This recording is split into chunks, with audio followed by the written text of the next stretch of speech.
हाँ जी क्लास अब ठीक है जी, बताइए। अब ठीक है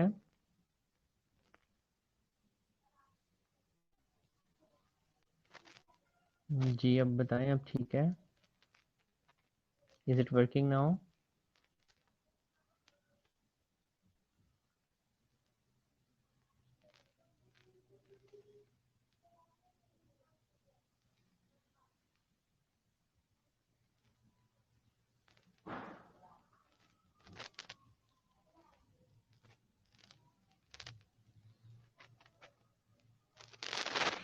चलें ठीक है, मैं ज़रा पीपीटी को देखूं अपलोड हो गई है। जी हो गई है। प्लीज़ सबको कहें जल्दी से ज्वाइन करें ताकि हम स्टार्ट कर सकें। Welcome to the online classes again. अच्छा खासा हम पढ़ रहे थे कॉलेज में।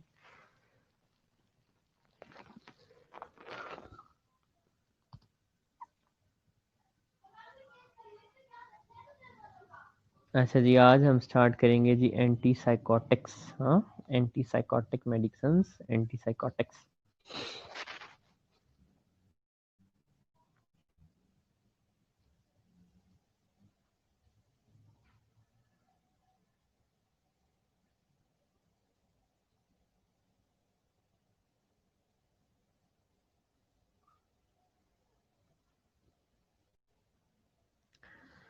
हाँ जी, सबको कहें जल्दी जल्दी ज्वाइन कर लें सो डेट हम स्टार्ट कर सकें लेक्चर को।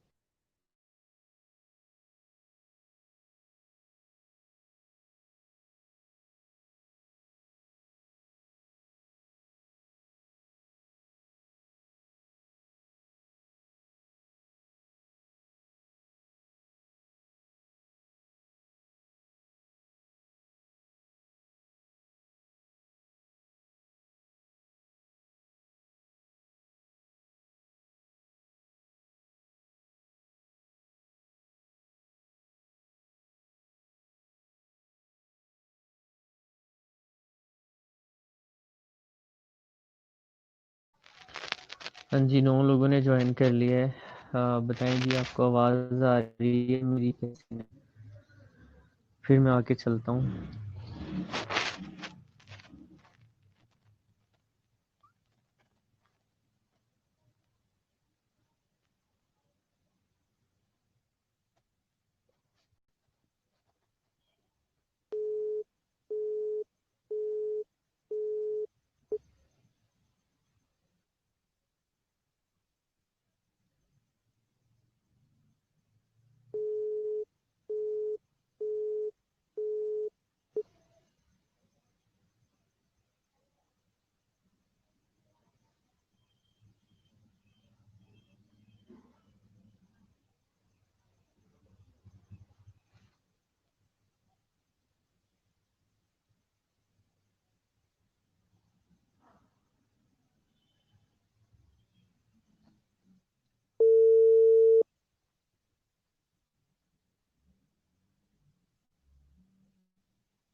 हेलो। जी अस्सलाम वालेकुम।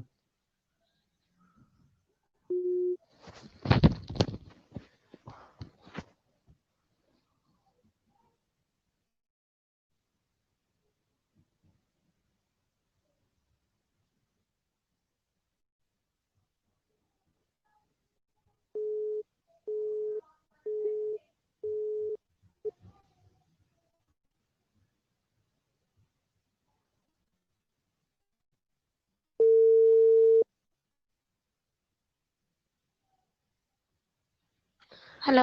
जी अस्सलाम वालेकुम इस्माहा, तंजील बात कर रहा हूँ। हेलो। हेलो।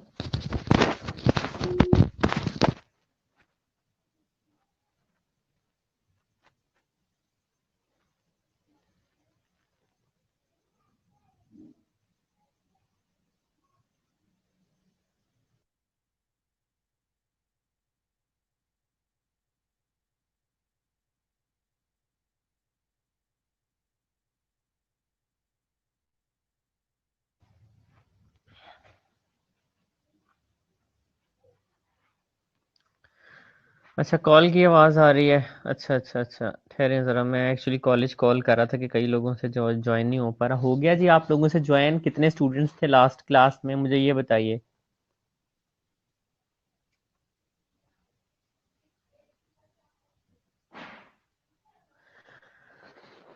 जी, लास्ट क्लास में कितने स्टूडेंट्स थे? प्लीज़ मुझे बताएं।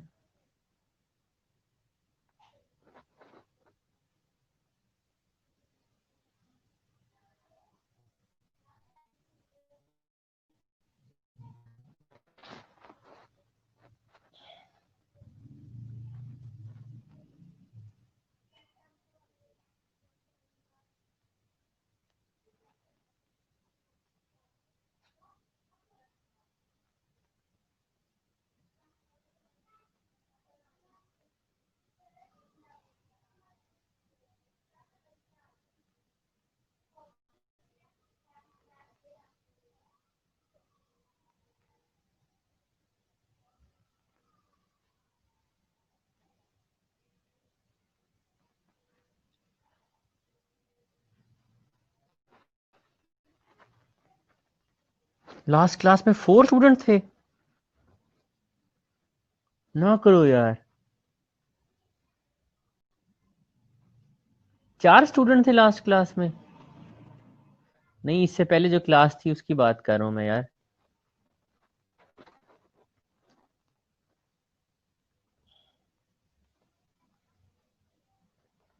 हाँ जी, इससे पहले वाली क्लास की बात कर रहा हूँ। क्लास बताएं।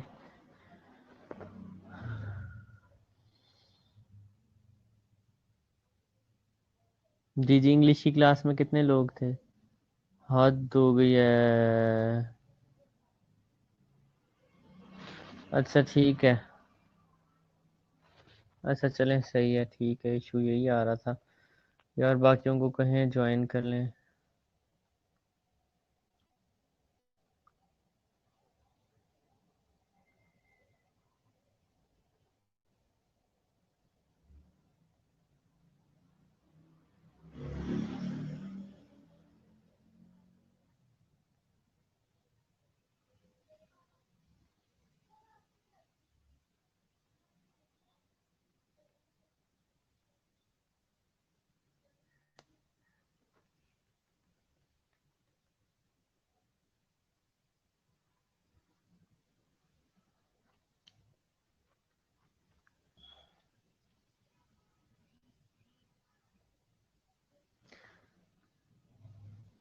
जी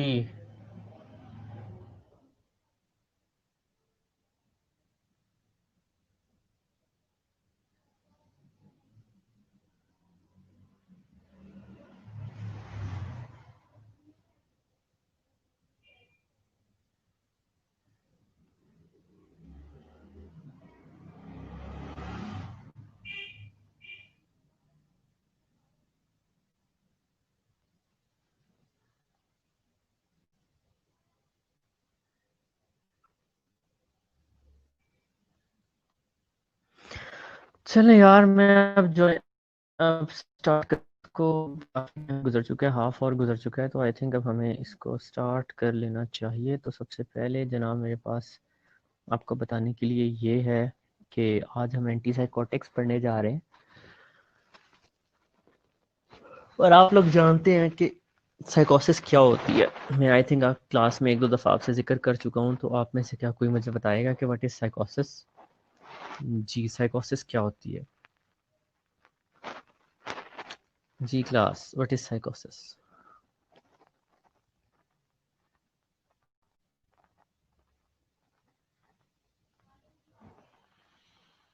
जी, साइकोसिस क्या होती है क्लास?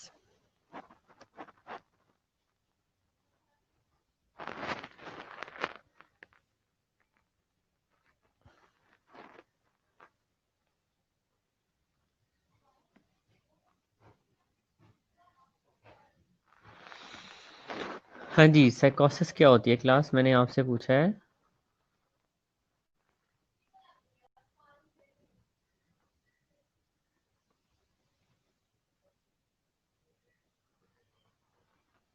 आवाज़ आ रही है आपको मेरी? प्लीज़ बताएं।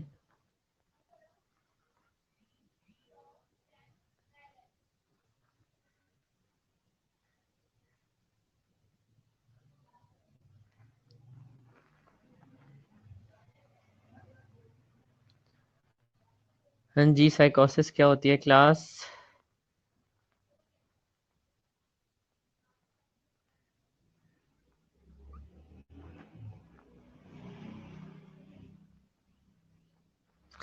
ना करो यार, साइकोसिस होती है डिटैचमेंट फ्रॉम रियलिटी। हाँ, रियलिटी से डिटैच हो जाना इज साइकोसिस।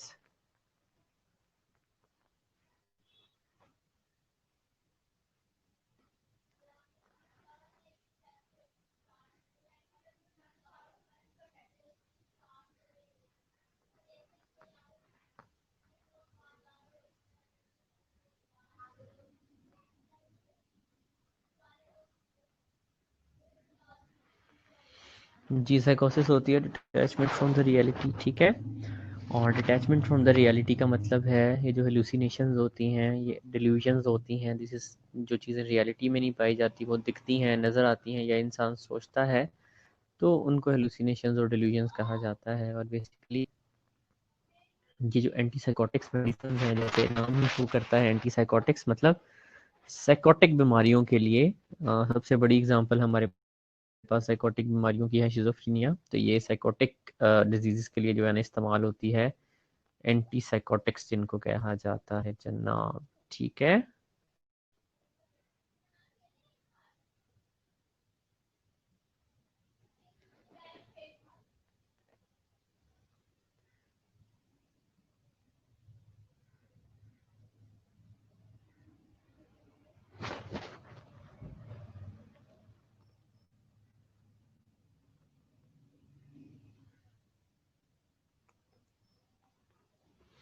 जी क्लास, यार आप लोगों को आवाज़ आ रही है मेरी?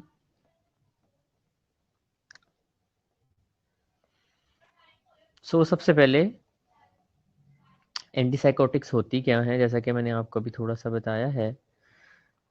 Antipsychotic drugs also known as neuroleptics, इनको एक और नाम दिया जाता है एंटीसाइकोटिक्स को, इनका एक और नाम है जो कि है जी neuroleptics, are used to treat the symptoms of the psychosis such as delusions, hallucinations seen in the schizophrenia, schizoaffective disorders, and the manic phase of the bipolar disorders. Antipsychotic drugs work by blocking receptor of the neurotransmitter dopamine, ठीक है। तो इस slide के अंदर हमें दो तीन चीज़ें पता चलती हैं। पहली चीज़ ये पता चलती है कि एंटीसाइकोटिक्स का दूसरा नाम क्या है, न्यूरोलेप्टिक्स है, ठीक है। और दूसरी चीज़ यहाँ से हमें पता चलती है कि ये साइकोटिक सिम्टम्स जिसमें डिल्यूजन्स हेलुसिनेशंस शामिल हैं। डिल्यूजन्स होते हैं फॉल्स बिलीफ्स और हेलुसिनेशंस होती हैं फॉल्स सेंसरी परसेप्शंस, ठीक है। इनको ट्रीट करने के लिए इस्तेमाल होती हैं। और मेजर डिसऑर्डर्स जो इसमें आ जाते हैं, जैसे कि शिज़ोफ्रेनिया है और शिज़ोअफेक्टिव डिसऑर्डर है, और दूसरा बाइपोलर डिसऑर्डर का मैनिक फेज, उसके अंदर भी बाज़ औक़ात हेलुसिनेशन डिल्यूजन वगैरह हो रही होती हैं, तो उसको और ट्रीट करने के लिए इस्तेमाल होती हैं। दूसरा जो हमें इसका मैकेनिज्म ऑफ एक्शन यहाँ पे थोड़ा सा पता चला है, वो ये है कि ये कौन से न्यूरोट्रांसमीटर को ब्लॉक करती हैं जी, डोपामिन को ब्लॉक करती हैं। तो ये आपके सामने लिखा हुआ है। Now let us move toward the next slide. So next we have its mechanism of action. जैसा कि मैंने आपको बताया कि ये डोपामिन न्यूरोट्रांसमीटर जो है हाँ, उसको ब्लॉक करती हैं।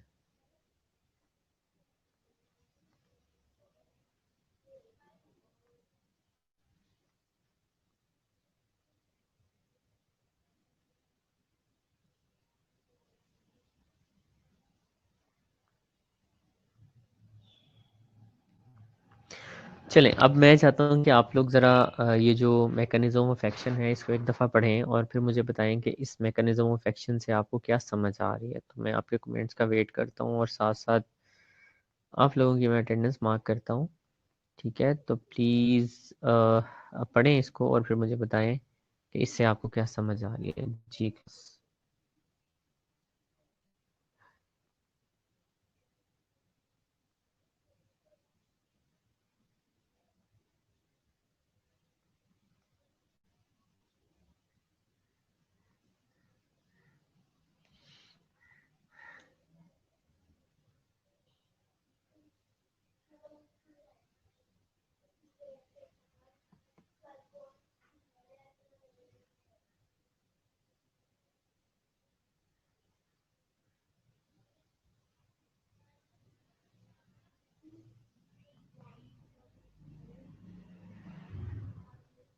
think she is.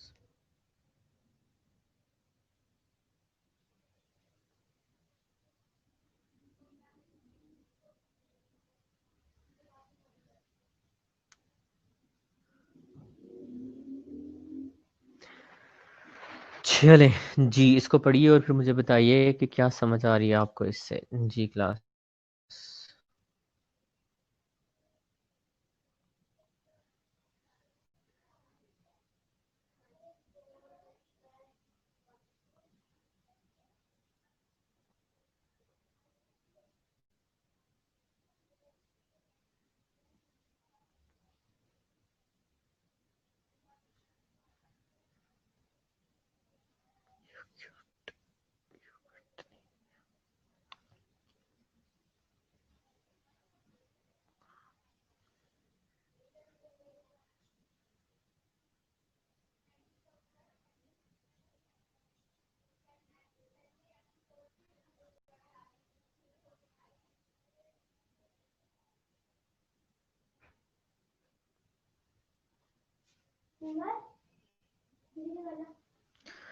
हाँ जी क्लास।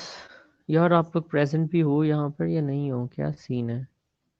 एक 14 स्टूडेंट्स हैं और दूसरा किसी की तरफ से कोई रिस्पांस नहीं है, क्या सीन है आज?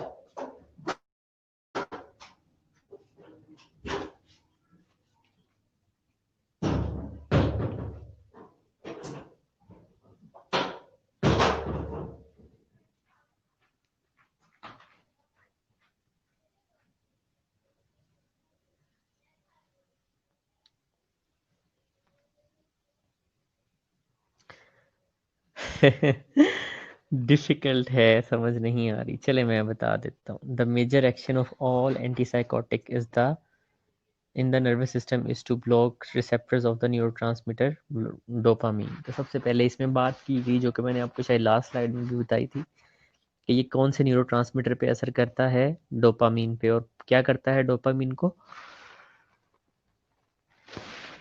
ब्लॉक करता है जी, ठीक है। और उसके बाद बताया गया dopamine receptors are classified into the subcategories. तो जो हमारे न्यूरोट्रांसमीटर्स सॉरी हैं, वो डोपामीन के रिसेप्टर्स होते हैं सिनेप्स के ऊपर, न्यूरॉन्स के अंदर। उन रिसेप्टर्स के अंदर जो है ना 5 रिसेप्टर्स होते हैं, D1 D2 D3 D4 D5। तो 5 तरह के रिसेप्टर्स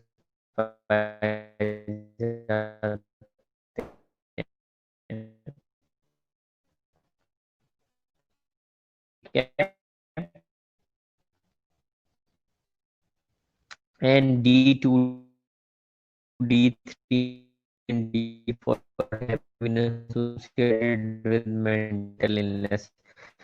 और रिसर्च से हमें पता चला कि रिसेप्टर D2 के एंटीसाइकोटिक्स की आगे 2 क्लासिफिकेशन या 3 क्लासिफिकेशंस होती हैं। आवाज कट रही है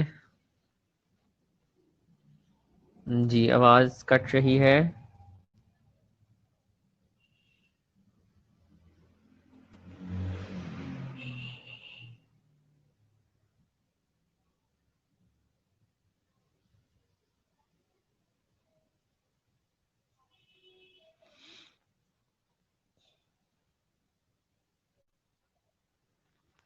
चलें ठीक हो गई है। तो फिर मैंने आपको बताया कि डोपामीन के 5 रिसेप्टर्स होते हैं जिन पे डोपामीन असर करता है जाके और अपना इफेक्ट प्रोड्यूस करता है, ठीक है। एक रिसेप्टर D1 है, दूसरा D2 D3 और D4 D5। इनमें से जो 3 रिसेप्टर हैं D2 D3 और D4, ये रिस्पॉन्सिबल होते हैं मेंटल इलनेस के लिए, मतलब ये साइकोसिस कॉज करते हैं, ठीक है। उसके बाद मैंने आपको बताया, यहाँ पर लिखा हुआ है द टिपिकल एंटीसाइकोटिक्स, ठीक है। टिपिकल और एटिपिकल, ये 2 तरह की एंटीसाइकोटिक्स की जो है ना वो क्लासिफिकेशन है, जो कभी मैं आगे दिखाता हूँ। So the typical antipsychotic drugs are potent antagonist. Antagonist का मतलब होता है कि किसी चीज को ब्लॉक कर देना, किसी चीज के असर को जायल कर देना। तो ये जो है पोटेंट एंटेगोनिस्ट, बहुत तेज किस्म के एंटेगोनिस्ट हैं of D2 D3 and D4। तो ये D2 D3 एंड D4 जो कि मेंटल इलनेस कॉज करने वाले रिसेप्टर्स होते हैं, उनको इफेक्टिवली ब्लॉक कर देते हैं, ठीक है। अच्छा जी, so the This makes them effective in treating target symptoms but also produce many extra pyramidal side effects. So जब मैंने आप लोगों को पढ़ाया शुरू किया था साइकोट्रोपिक ड्रग्स, तो मैंने आपको एक चीज़ कही थी कि हम देखेंगे कि इनके बहुत ज़्यादा साइड इफ़ेक्ट्स होते हैं और हम मोस्टली जो है इनके साइड इफ़ेक्ट्स ही पढ़ेंगे, ठीक है। तो इसी तरह से जो हमारी एंटी साइकोटिक मेडिसिन होती हैं, इनके भी बड़े स्पेशल किस्म के साइड इफ़ेक्ट्स होते हैं जिनको एक्स्ट्रा पायरामिडल साइड इफ़ेक्ट कहा जाता है। और जो एक्स्ट्रा पायरामिडल साइड इफ़ेक्ट्स हैं वो इंशाल्लाह ताला आगे जाके जो है हम डिस्कस करते हैं इन्हीं स्लाइड्स के अंदर। Because of the blocking of D2 receptors, atypical antipsychotics, drugs such as clozapine are relatively weak blockers of D2 which may amount for lower extrapyramidal side effects. So मैंने आपको बताया कि D2, D3, D5 sorry D2, D3 और D4 को जो है ना block करने की वजह से टिपिकल एंटीसाइकोटिक्स काम करती हैं। और मैंने आपको ये भी बताया कि एंटीसाइकोटिक्स की दो क्लासेस होती हैं, दो टाइप्स होती हैं, एक टिपिकल होती हैं और एक एटिपिकल होती हैं। टिपिकल तीनों को बड़े अच्छे तरीके से ब्लॉक करती हैं, जबकि एटिपिकल जो होती है वो D2 को ज़रा लूजली ब्लॉक करती है, जिसकी वजह से इसके एक्स्ट्रा पायरामिडल साइड इफेक्ट होते तो हैं लेकिन थोड़े वीक साइड इफेक्ट्स होते हैं इसके, ठीक है। A new generation of antipsychotics called dopamine system stabilizer is being developed. These drugs are thought to stabilize dopamine output. This is the they preserve or enhance dopamine transmission where it is too low and reduce it where it is too high. तो दो classes हमने पहले पढ़ ली थी, एक typical और एक atypical है। टिपिकल और एटिपिकल D2, D3, D4 के ऊपर असर करते हैं, लेकिन एक और एंटीसाइकोटिक ड्रग बनाई जा रही है जिसको dopamine receptor dopamine system stabilisers कहा जाता है। ये क्या करते हैं, ये जहाँ पर डोपामीन ज़्यादा हो उसे कम कर देते हैं, जहाँ पे कम हो तो इसको स्टेबलाइज करके इसके नॉर्मल लेवल पे ले आते हैं। लेकिन इनके ऊपर अभी भी स्टडी चल रही है, ठीक है, तो ये अभी फुली डेवलप नहीं हुए हैं। तो इस वाली स्लाइड के अंदर हमने पढ़ा कि एंटीसाइकोटिक्स की तीन क्लासेस हैं, पहली टिपिकल, दूसरी एटिपिकल और एक DSS डोपामीन सिस्टम स्टेबलाइजर्स। और पहले दो जो टिपिकल एटिपिकल हैं वो डोपामीन रिसेप्टर्स को ब्लॉक करते हैं और तीसरे वाला जो है ये डोपामीन की स्टेबलाइजेशन करता है। So that's all we have studied so far, ठीक है। अब आ जाते हैं जनाब, ये आपके सामने स्लाइड है और इस स्लाइड के अंदर एंटीसाइकोटिक्स की जो है वो क्लासिफिकेशन दी हुई है। तो बेसिकली दो क्लासेस दी हुई हैं यहाँ पे। नंबर वन जो क्लास है वो है जी टिपिकल या फिर कन्वेंशनल एंटीसाइकोटिक्स और दूसरी क्लास है जी एटिपिकल साइकोटिक एंटीसाइकोटिक्स, ठीक है। टिपिकल और एटिपिकल एंटीसाइकोटिक्स। सो जो टिपिकल जिनको कन्वेंशनल एंटीसाइकोटिक्स भी कहा जाता है उसके अंदर फिनोथायाजीन, क्लोरप्रोमाजीन और फ्लूफेनाजीन और बहुत सारी हैं। तो इनमें से आपने को 3 या 4 याद कर लेनी है। हेलोपेरिडोल, ड्रोपेरिडोल बड़ी मशहूर है, हम इस्तेमाल भी करते हैं। सेरीनेस के नाम से इंजेक्शन आता है और मोस्टली आईसीयू के अंदर जो साइकोटिक हो जाते हैं पेशेंट उनके लिए इस्तेमाल किया जाता है। इसी तरह एटिपिकल है, इसके अंदर 4 नाम लिखे हुए हैं आपके सामने, इनमें से आपने 2 या 3 नाम जो है वो अच्छे तरीके से याद कर लेने हैं, ठीक है। So these are the conventional, typical और एटिपिकल एंटीसाइकोटिक ड्रग्स। नेक्स्ट चलते हैं जी हम साइड इफेक्ट्स की तरफ। तो मैंने जब आपको स्टार्टिंग में पढ़ाना शुरू किया था उस वक्त मैंने आपको बताया था कि भाई साइड इफेक्ट ही पढ़ने हैं सारे हमने, और ये साइड इफेक्ट एक दूसरे से थोड़े मिलते जुलते हैं। So dear class, I hope आप लोगों को इसका मैकेनिज्म ऑफ एक्शन समझ आ गया होगा और जो मैंने क्लासिफिकेशन आपको समझाई आपको समझ आ गई होगी जी। अपने कमेंट से बताइए मुझे ताकि मैं आगे चलूँ।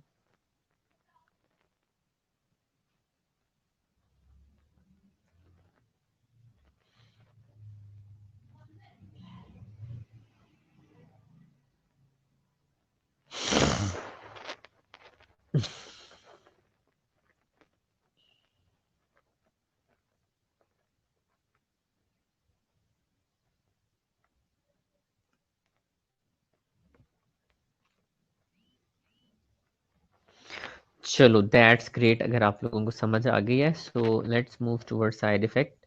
और अगेन इसके साइड इफ़ेक्ट्स जो हैं बाकी सब की तरह बहुत ज़्यादा इम्पॉर्टेंट हैं, और इसके साइड इफ़ेक्ट तो आप कहें कि बड़े ख़तरनाक किस्म के भी होते हैं और एग्जामिनेशन पॉइंट ऑफ व्यू से भी बहुत इंपॉर्टेंट साइड इफ़ेक्ट है। उसमें जो सबसे मेजर और सबसे बड़ा साइड इफ़ेक्ट है जिसका हमने जिक्र भी हाँ, मैकेनिज्म ऑफ एक्शन वाली स्लाइड के अंदर भी देखा है, तो उसके अंदर देखा गया है कि एक्स्ट्रा पायरामिडल साइड इफ़ेक्ट्स होते हैं। ठीक है,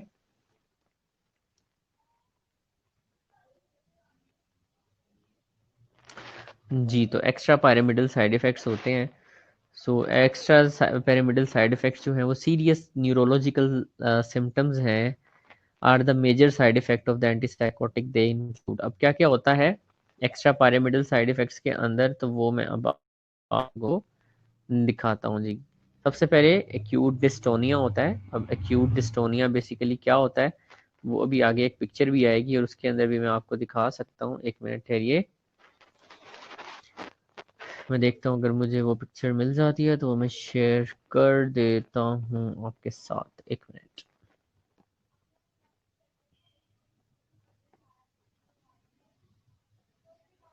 हाँ जी, तो आगे दिया हुआ है ये एक्यूट डिस्टोनिया, तो इसको हम यहाँ पे जाके थोड़ा सा डिस्कस करते हैं। इसमें से बहुत सारी साइन एंड सिम्टम्स आ जाती हैं।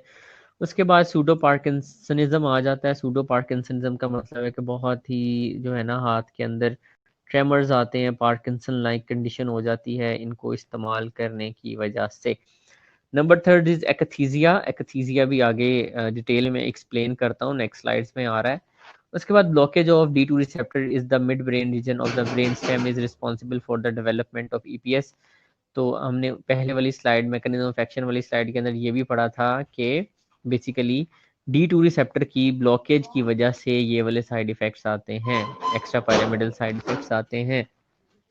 ठीक है, D2 रिसेप्टर की ब्लॉकेज की वजह से एक्स्ट्रा पैरामिडल साइड इफेक्ट्स आते हैं। So conventional antipsychotic drugs cause a greater incidence of EPS than do atypical antipsychotic drugs, with ziperidone rarely causing EPS. So इससे पहले मैंने आपको बताया, क्या बताया कि जो कन्वेंशनल या एट टिपिकल एंटी साइकोटिक्स होते हैं उनके EPS जो है वो एक्स्ट्रा पैरामिडल साइड इफेक्ट ज़्यादा होते हैं, जबकि नॉन कन्वेंशनल या जो एटिपिकल एंटी साइकोटिक्स हैं उनके extra pyramidal side effect relatively कम होते हैं। दूसरा मैंने आपको ये बताया कि एक्स्ट्रा पैरामिडल साइड इफेक्ट जो हैं ये D2 रिसेप्टर के ब्लॉकेज की वजह से होते हैं। अच्छा भाई, जिसको अगर समझ नहीं आई, आवाज़ का मसला था या वट एवर, प्लीज़ आप लोगों ने ये करना है कि यूट्यूब पे इसकी जब रिकॉर्डिंग आएगी तो प्लीज़ उसको एक दफ़ा सुन लेना, बिकॉज इतना लंबा जो है इसको रिपीट करना is a difficult thing, otherwise हम यहीं पर जो है ना घूमते रहेंगे।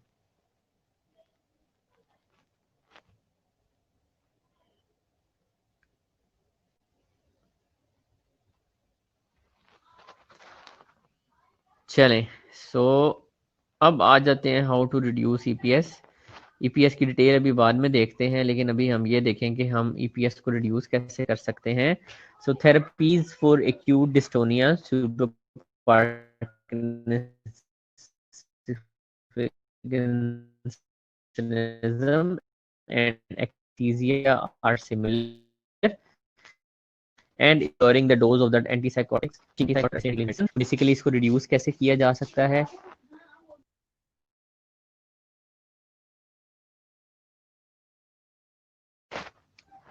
सो थेरेपीज फॉर एक्यूट डिस्टोनिया जो है उसमें क्या क्या है, सूडो पार्किंसनिज्म पहली चीज। ठीक है, कि सूडो पार्किंसनिज्म जो है और एकथीजिया, ये चीज़ें जो सारी हैं EPS में जो आ जाती हैं, इनको तीन तरीके से ट्रीट किया जा सकता है। नंबर वन, एंटीसाइकोटिक के जो डोज है उसको कम कर दिया जाए, या फिर जो एंटीसाइकोटिक है जिससे साइड इफेक्ट आ रहे हैं, अगर कन्वेंशनल या टिपिकल एंटीसाइकोटिक ले रहा है तो उसको एटिपिकल एंटीसाइकोटिक्स पर डाल दिया जाए।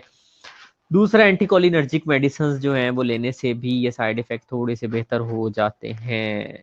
यार आवाज़ क्या सबके लिए कट रही है? प्लीज़ आवाज़ का मुझे बता दें क्लास, बाकी लोग भी। मुझे भी मैसेज आया है कि जी आवाज़ कट रही है, तो प्लीज़ मुझे बताएं आवाज़ का क्या कट रही है आवाज़, ताकि मैं अपने इंटरनेट को ज़रा रिफ्रेश करूं। बोलें।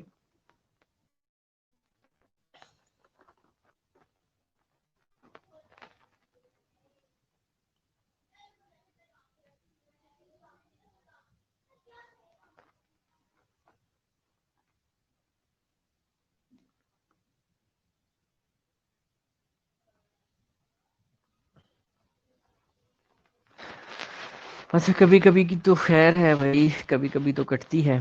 चलें, अब आ जाते हैं एक्यूट डिस्टोनिया की तरफ। तो एक्स्ट्रा पैरामिडल साइड इफेक्ट में हमने दो तीन चीज़ें पढ़ी हैं, एक एकथीसिया पढ़ा, एक एक्यूट डिस्टोनिया पढ़ा और एक सूडो पार्किंसनिज्म पढ़ा।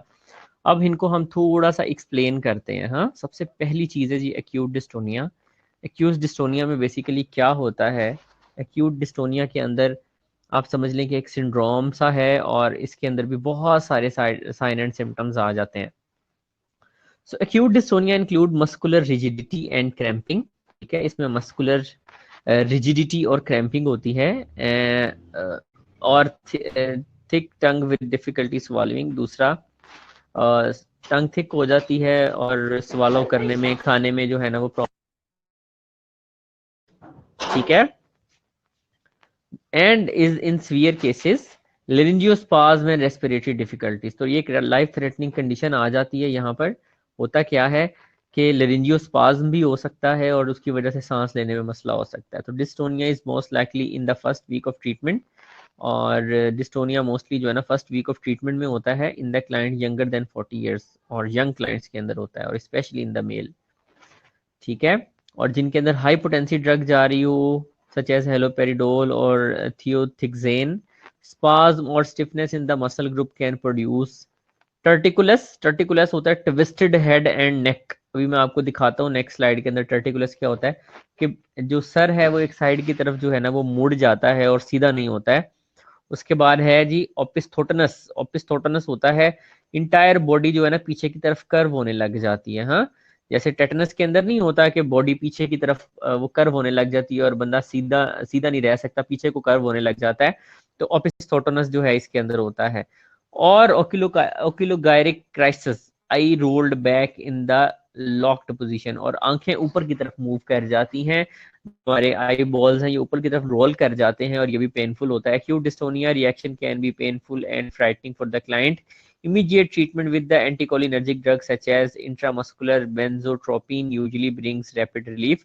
अगर किसी बंदे के अंदर ये एक्यूट डिस्टोनिया डेवलप हो जाए तो फौरन से एंटीकोलिनर्जिक मेडिसिन जैसे कि बेंजोट्रोपिन है ये इंट्रामस्कुलर लगा दी जाती है और उससे जो है वो फर्क पड़ जाता है, उसे रिलीफ मिल जाता है। तो ये इस स्लाइड में अगर मैं आपको समराइज करूं तो इसके अंदर हमने देखा एक्यूट डिस्टोनिया जो है वो मस्कुलर रिजिडिटी होती है और बेसिकली इसके अंदर तीन मेन चीजें होती हैं। नंबर वन, टॉर्टिकुलस, जिसमें कि नेक के मसल का स्पाज्म हो जाता है और नेक पीछे की तरफ या किसी एक तरफ मुड़ जाती है। दूसरे नंबर पे हमने पढ़ा opisthotonus, tightening in the entire body with the head back and arch neck, के बॉडी पीछे की तरफ कर्व होने लग जाती है। और तीसरे नंबर पे हमने ओक्यूलोगायरिक क्राइसिस पढ़े जो कि डेवलप हो सकते हैं। और इसका ट्रीटमेंट क्या है कि एंटीकोलिनर्जिक मेडिसिन पेशेंट को इंट्रामस्कुलरली लगा देनी है। तो जी ये आप देख सकते हैं, ये सबसे पहले वाला जो है ये क्या है, इधर वाला ये एक मिनट में बोर्ड बोर्ड ऑन नहीं कर पा रहा हूँ यहाँ पे, तो एनी हाउ आप देख लें। ये जो आंटी है एक इनकी एक नेक जो है एक तरफ को,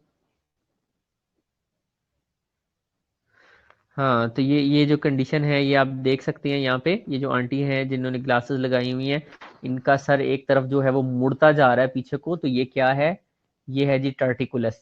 और ये जो नीचे आप एक बंदा देख रहे हैं, दिस इज इसको कहते हैं हम क्या कहते हैं उसे, ओपिस्थोटोनस कहते हैं इसे। ये जो आपको एक बंदा एक पीछे की तरफ उसकी बॉडी मुड़ी हुई है और एक कर्व सा बना हुआ उसकी बॉडी में, तो इसको कहते हैं ओपिस्थोटोनस। और ये जो छोटी सी बच्ची है जिसकी आंखें पीछे की तरफ को गई हुई हैं, इसको कहते हैं ओकुलोगायरिक क्राइसिस। तो ये तीन जो चीजें हैं ये बेसिकली आ जाती हैं हमारे एक्यूट डिस्टोनिया के अंदर। ठीक है, तो ये तीन चीजें आप अपने सामने देख सकते हैं, ये आ जाती हैं।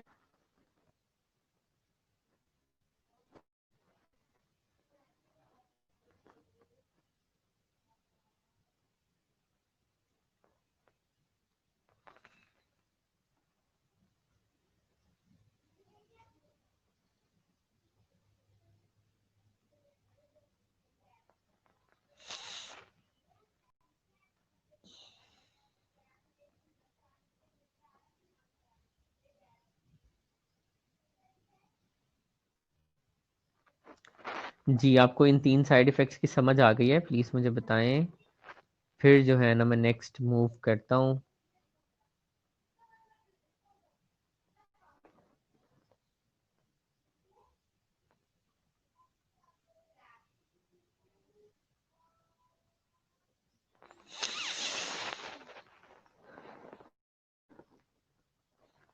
जी क्लास, चलो गुड, अगर समझ आ गई है तो let's move toward the next slide. और नेक्स्ट स्लाइड में जनाब हमारे पास आ जाता है स्यूडो पार्किंसनिज्म। ठीक है, तो सबसे पहला जो हमारा साइड इफेक्ट ईपीएस के अंदर एक्स्ट्रा पैरामिडल साइड इफेक्ट के था, वो सबसे पहले था एक्यूट डिस्टोनिया। और एक्यूट डिस्टोनिया के अंदर तीन चीज़ें थी, ओक्लूगैरिक क्राइसिस था, ओपिस्थोटोनस था और टर्टिकुलस था। और अब ये जो है ये सेकंड साइड इफेक्ट ईपीएस के अंदर स्यूडो पार्किंसनिज्म। ठीक है, तो ज़रा इसको पढ़ो और फिर मुझे बताओ कि यहाँ पर आपको क्या समझ आ रही है जनाब।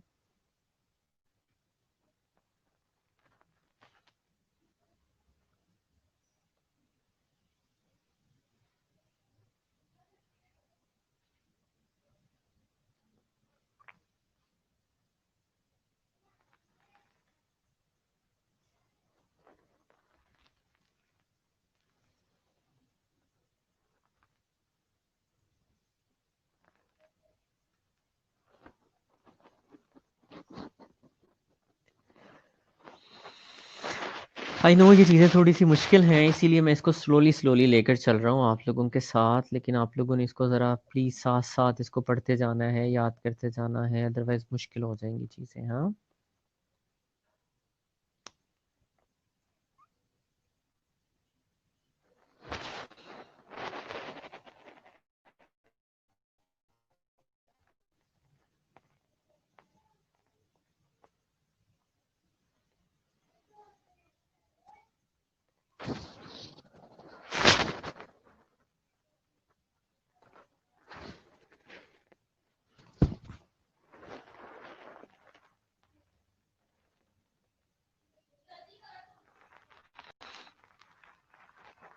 जी क्लास, चले सूडो पार्किंसनिज्म की तरफ चलते हैं, अजान भी होने वाली है। So pseudo parkinsonism is symptoms resemble those of Parkinson's disease and include a stiff stooped posture. हाँ, तो पार्किंसंस डिजीज की तरह की, सूडो का मतलब तरह का, सो पार्किंसनिज्म की तरह का बंदे के जो साइन एंड सिम्टम्स आ जाते हैं, सबसे पहली चीज है जी मास्क लाइक फेस बन जाता है उसका। हाँ, ऐसे लगता है। हाँ बिल्कुल मारिया, बिल्कुल ठीक कहा आपने। स्टूप्ड पोस्चर होता है, बंदा लीन कर रहा होता है आगे की तरफ। मास्क लाइक फेस होता है। शफलिंग फैसिनेटिंग गेट होता है। शफलिंग फैसिनेटिंग गेट का मतलब है कि इंसान जो है ना वो कांपते हुए चल रहा होता है और छोटे छोटे बच्चों की तरह के स्टेप ले रहा होता है। ड्रूलिंग होती है, मतलब मुंह से जो है वो क्या कहते हैं, माउथ में से वो निकलती हैं, वो क्या क्या कहते हैं उसे, स्लाइवा वगैरह निकल रहा होता है माउथ से। ठीक है, एक मिनट ठहरें जरा।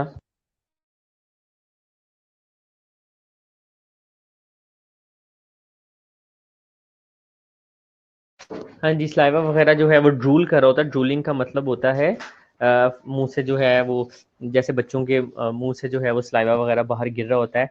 ट्रेमर्स होते हैं, ब्रेडिकार्डिया होता है, कोर्स पिल रोलिंग ट्रेमर्स। तो ऐसे जो है ना, हाँ जैसे हाथों के अंदर, एक मिनट ठहरिएगा ज़रा।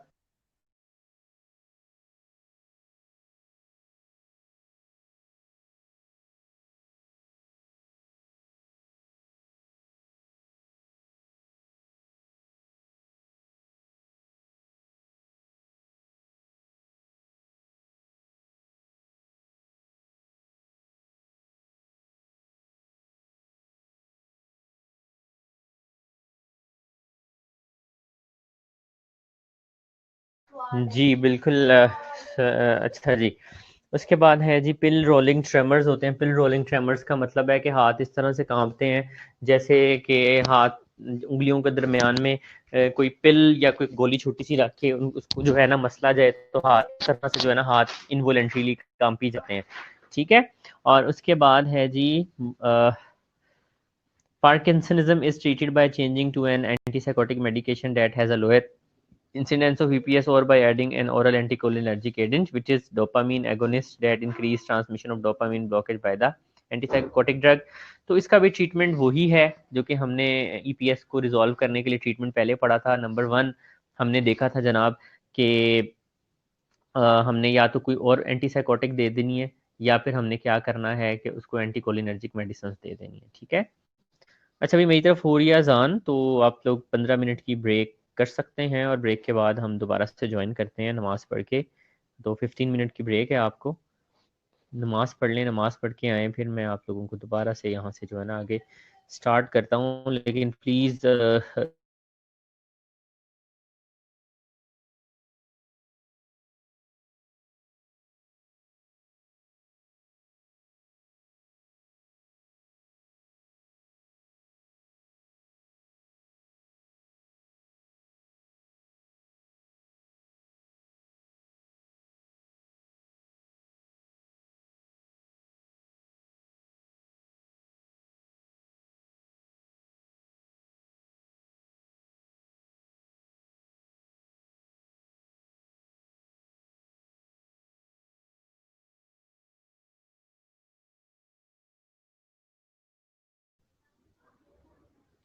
अच्छा जी, नमाज ब्रेक कर लें आप लोग।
अच्छा यार, नमाज़ पढ़ लें आप लोग और उसके बाद नमाज के बाद ज्वाइन करें।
हाँ जी, अस्सलाम वालेकुम जी। आप लोग वापस आ गए हैं।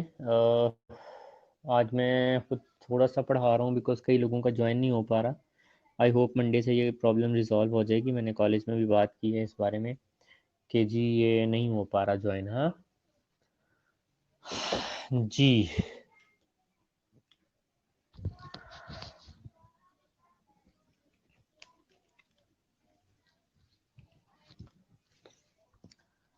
हाँ जी, आवाज़ आ रही है जी आपको? प्लीज़ मुझे बताएं आवाज़ का, कि आवाज़ आ रही है कि नहीं आ रही है आपको? जी क्लास, आवाज़ का प्लीज़ बता दें। ठीक है, तो एकथीसिया पढ़ते हैं। तो एकथीसिया बेसिकली क्या है?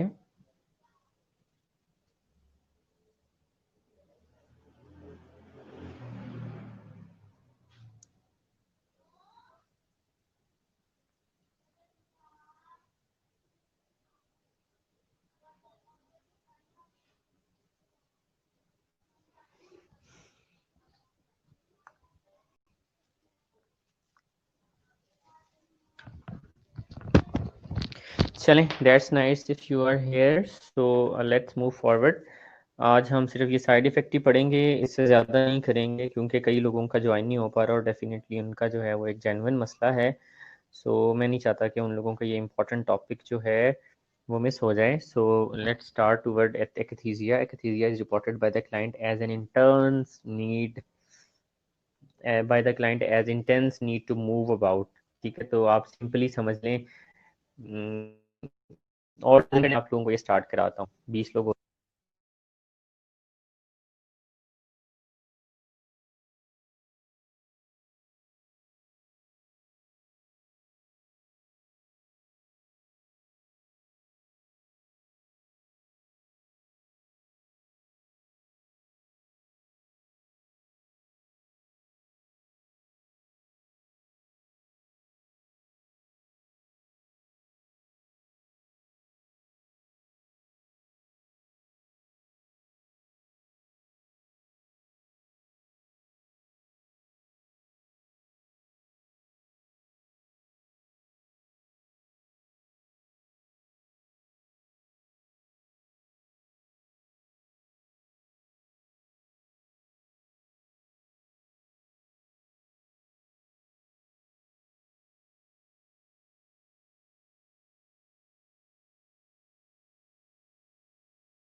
हाँ जी, सो अब हम स्टार्ट करते हैं। जी आज भी आपका रिजल्ट नहीं आ रही, मैंने भी चेक किया था तो आपका आज भी रिजल्ट नहीं आया है अभी तक, जहाँ मैंने देखा है।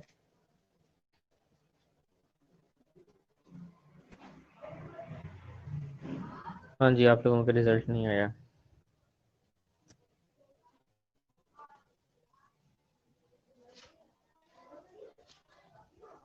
आज 2 सिर्फ रिजल्ट अपलोड हुए हैं बायोटेक्नोलॉजी।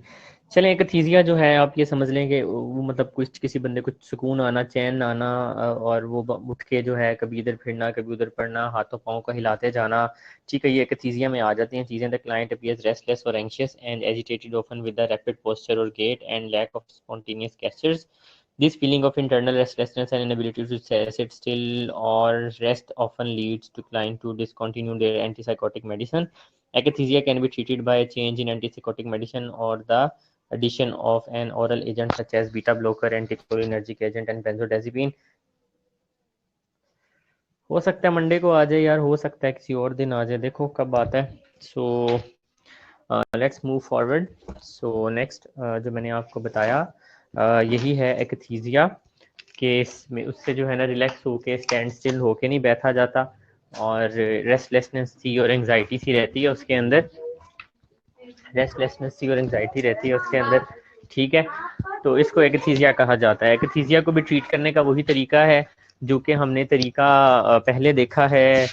बाकी साइड इफेक्ट्स को, एक्स्ट्रा पैरामिडल साइड इफेक्ट्स को ट्रीट करने के लिए, तो उसमें वही था। नंबर जो है हमारे पास कर देंगे। अब फिर जो है हम इसमें ये कहते हैं कि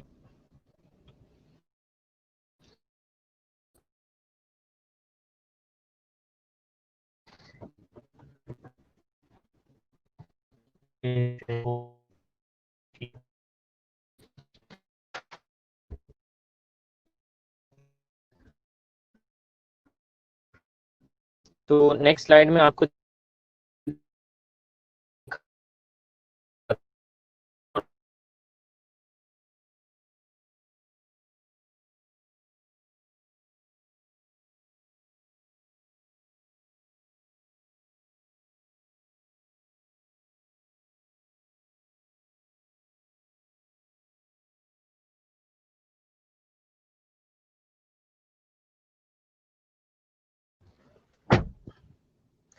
हाँ जी सॉरी डिस्कनेक्ट हो गया था। तो पिल रोलिंग ट्रेमर्स के बारे में बताया था मैंने आपको। तो ये नेक्स्ट स्लाइड आप देख सकते हैं, इसमें पिल रोलिंग ट्रेमर्स दिए हुए और दूसरा वो जो आपको हिलता जुलता हुआ एक बंदा नज़र आ रहा है, हिलता जुलता जो बंदा नज़र आ रहा है, ये एकथीजिया की एग्जांपल है।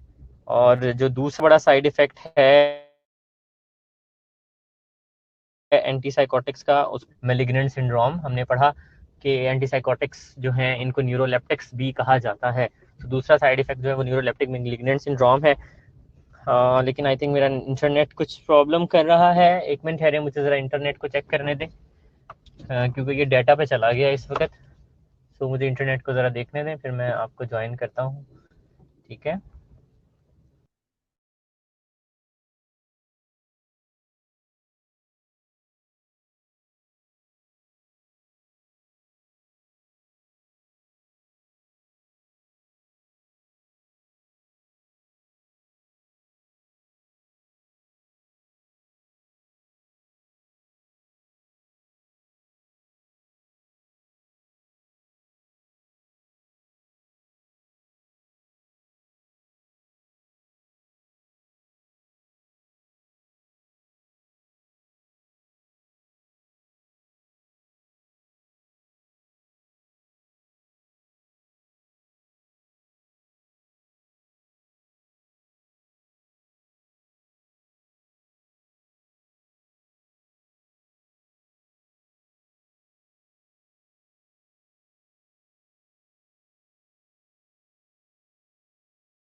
हाँ जी, आई थिंक आज की क्लास जो है ना हम यहीं पे एंड करनी पड़ेगी हमें, बिकॉज मेरी तरफ जो है इंटरनेट प्रॉब्लम कर रहा है। सो आज की क्लास हम फिर यहीं पे एंड करते हैं। और नेक्स्ट जो है आई होप जो इशू है डिफरेंट स्टूडेंट्स के साथ वो रिजॉल्व हो जाएगा। अपनी अटेंडेंस जो है वो लगवाते जाओ मुझे। ठीक है जी, अटेंडेंस लगवा लें अपनी। और कौन है यहाँ पे? रोजीना है। अच्छा जी, बिनते रसूल प्लीज़ ज़रा अटेंडेंस तो लगा लो सबकी। बिनत प्लीज़ ज़रा सबकी अटेंडेंस लगा लो। जो जो यहाँ पे कमेंट करते हैं, 17 स्टूडेंट्स हैं मेरे पास, 17 स्टूडेंट्स की अटेंडेंस लगा के ज़रा व्हाट्सएप कर दो। ठीक है। सो आई होप मंडे तक प्रॉब्लम सॉल्व हो जाएगी डिफरेंट स्टूडेंट्स की, फिर हम आगे चलते हैं, because this is an important topic basically, right?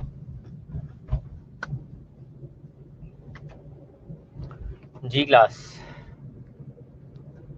So all right then, attendance लगाएं प्लीज़।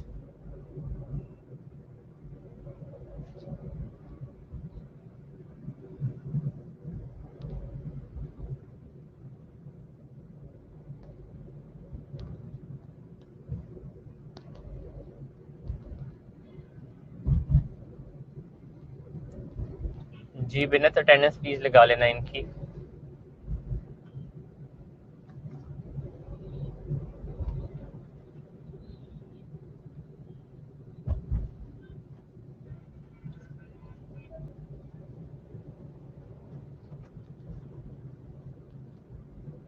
जी अटेंडेंस लगा लें बिनत।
चलें ठीक है जी, फिर आज का क्लास हम यहीं पे एंड करते हैं। So let's wind up the class.